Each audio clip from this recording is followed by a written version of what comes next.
Yeah, I'm ready. Okay, I'm going to hand it to Suhail. Thanks. Again, let me introduce you again, Senior Program Manager and Team Architect, VS2010 team, Visual Studio 2010. Thank you for being with us. Thanks. Hi. I think is there a volume control on this? Yeah, it's fine. Yes. I'm really excited to be here. We've been working on Visual Studio for a while now. I specifically work on Team System and the architecture product. We've actually changed some of the names around a little bit, and it's VS Ultimate. But we've been building 2010 for 3 years now. So it's I'm really happy to be here and show you some of the stuff that we have. I'm going to spend most of my time, I think some of the features that you saw before were a lot of the platform features. I'm going to spend most of my time talking about features in the ALM space, so VSTS, and how they relate to teams, and how some of the things we've added in to Visual Studio should really help with team collaboration and things like that. I think we're running a little late, so I'm going to probably go through some of the slides really quickly and then get to the demos that are fun for everyone. So, when we started off putting this slide in there, everyone gets kind of nervous about it, but it's really true. The more I think about this, most of the happy families, all happy families I like, but the unhappy ones have things that are different about them, and there's reasons why they're different. And a lot of software development is the same way. I'm sure most of you guys who work in teams of software development understand this and realize this. There's certain characteristics to high-performing teams, and most of them are things like a shared set of responsibilities, good communication, good process in between the team. Whereas anything that sort of affects those areas really leads to an underperforming team, and we believe some of the things that we've added in Visual Studio now help address some of those concerns. So here's some of the signs of unhappiness, or some of the things that may be wrong with your team, or especially mine. And some of these, there's lots of things that can go wrong. I'm sure some of these are wrong with my team, and I'm sure they're with yours as well. But things like loose development practices, underestimating of features. Obviously, a lot of times you end up asking someone how long something's going to take or how much it's going to cost. Usually it's a guess, and we often, all of us as developers, underestimate how long it takes to build software, and that ends up causing issues later on. No repro bugs. There's some really cool features around. I don't know if you guys have seen IntelliTrace and the test manager and things like that. But one of the things we often find is the problem is the tester goes off and logs a particular issue, and then the developer, and sometimes me, I've done this plenty of times, gets the bug, and you look at it and you say, oh well, I can't. It works on my machine, right? And you send the thing back, and it goes back and forth between testers and developers, and it takes forever. It takes forever to figure out what might be wrong. And that kind of thing, even though for a particular bug may be small, but added up across the whole cycle, really adds to a lot of cost. One of the things I'm especially proud of, some of the work we've done, is using, a lot of us end up designing things, whether we actually build any UML models for it, or we just draw things on the whiteboard. We think through our design, we kind of build the architecture for it, but when we go about actually building the product, does it follow the architecture? Does it follow the design? Do you even know? I know for a fact that a lot of times when we've done this in the past, before working for Microsoft, I used to work for FedEx for a while, and I know this was always a problem because we would set out rules for the architecture, but then the actual implementation of it wouldn't actually follow those rules. So that's a whole bunch of problems that are in there. And of course, the flip side of that, wouldn't your life be a lot easier if some of those problems were addressed, and we gave you a tool that actually helped you with some of those things? So quickly understand existing systems. Most of us don't actually get a new application to work with. Most of us go into a job and we have something that exists already, And you need to get up to speed really quickly, because usually the business just says, hey, I want you to fix this bug, or I want you to implement this new feature, or do something. Most of us don't have the luxury of time. And the problem is we go ahead and write stuff, and then we don't really understand what we have. And so really helping you understand that quickly, I think, is a really big deal. And then again, like the thing I was talking about with, you set out your design, you kind of figure out how the software was going to work. It'd be nice if you could actually write the software with those rules.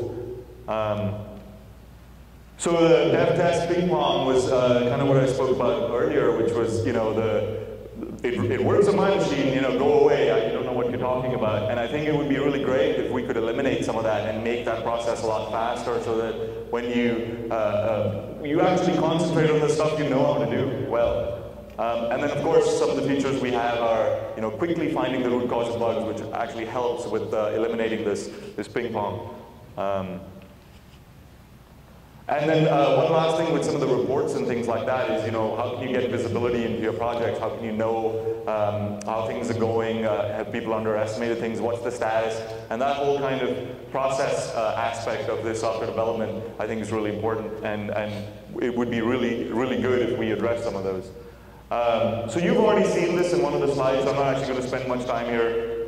But here's all the additions, and it's a pretty Russian doll model. As you add on more features, you get a different edition. But so I'm just going to skip over that. Again, you saw some really, really cool demos from the guys here around some of these new technologies. One of the themes with Visual Studio, even though I'm focusing on the ALM space and software development with teams, one of the themes for the Visual Studio release at large is staying current, because as Microsoft and non-Microsoft technologies keep coming out, it's really good to stay current. For all of us, it's really important to keep abreast of new technologies and things like that. And of course, some of these really great technologies that you've already seen some of the demos for. I think one of the keys that Visual Studio has been trying to do is let's leverage your skills. Let's leverage the skills you already have. If you're a web developer and you know ASP.NET, then development for SharePoint shouldn't really be all that hard, and we should be able to leverage some of those same skills. So that's really important. So I'll just skip over that for now. You've seen this slide before too. It's a good slide. There's lots and lots and lots of features. I think we've already heard something about multi-monitor and stuff like that. One of the things I really like, and we use this a lot, is the extension manager. In previous releases of Visual Studio, most of our partners or in things like extensions were not that smooth. Installing them and releasing them and things like that was a little painful. But if you, I don't know if any of you guys use ReSharper or things like that, but there's a lot of extensions, a lot of really great extensions on top of Visual Studio functionality. And now from within VS, you can click on the extension manager, go find these things, install them, and installation and stuff like that is really painless. It's great. I use this stuff all the time. So just going to go over that for now. So for those of you that are familiar with VSDS, you'll already know some of this, but the sort of foundation for all our team system development is Team Foundation Server. And it has a lot of components to it, so source control management, build management, things like that. A lot of really, really great stuff. But this really serves as the basis for all the rest of our team system development. And it's the core that helps us integrate across the teams. It's really, really important because a lot of the features we provide in the team system space are about making teams work well together, and sort of the core, the nexus of this kind of stuff is Team Foundation Server with some of the things we've added. And of course, in the new release, there's a lot of really, really great features. I'm not going to have a demo about this, but there's some really great features with lab management and sort of setting up virtualized environments for your testing, so you can quickly set up test environments and test features on there. So that's lab management. And then there's the client versions of our offerings with Professional, Premium, and Ultimate. And you've already heard some of that. I'll show you a little bit of some of the test features later on, and there's a Test Professional product for that. There's also Team Explorer and Web Access for that. And we've also, I don't know if you guys announced it here already, with the Team Explorer Everywhere. And there's a lot of, for those of you that have heterogeneous environments and want to be able to use TFS and leverage TFS for those environments as well, there's Team Explorer Everywhere that we created as part of an acquisition, and it lets you use TFS with Eclipse and products like that. So it's a really great acquisition there. And extensibility is really important across the board. I know on my team, especially with some of the things we built in Visual Studio 2010, you can never build enough good features. There's so many good things to build. So we really concentrate on extensibility for both ourselves and for you guys. That if there's a certain part of the product that doesn't do what you wanted to do, it's fully extensible. You can change it. And of course, extensibility kind of works across the entire team system or the Visual Studio Foundation. There's extensibility for TFS and things like that. And there's a lot of great new extensions that are being built for adding functionality in there.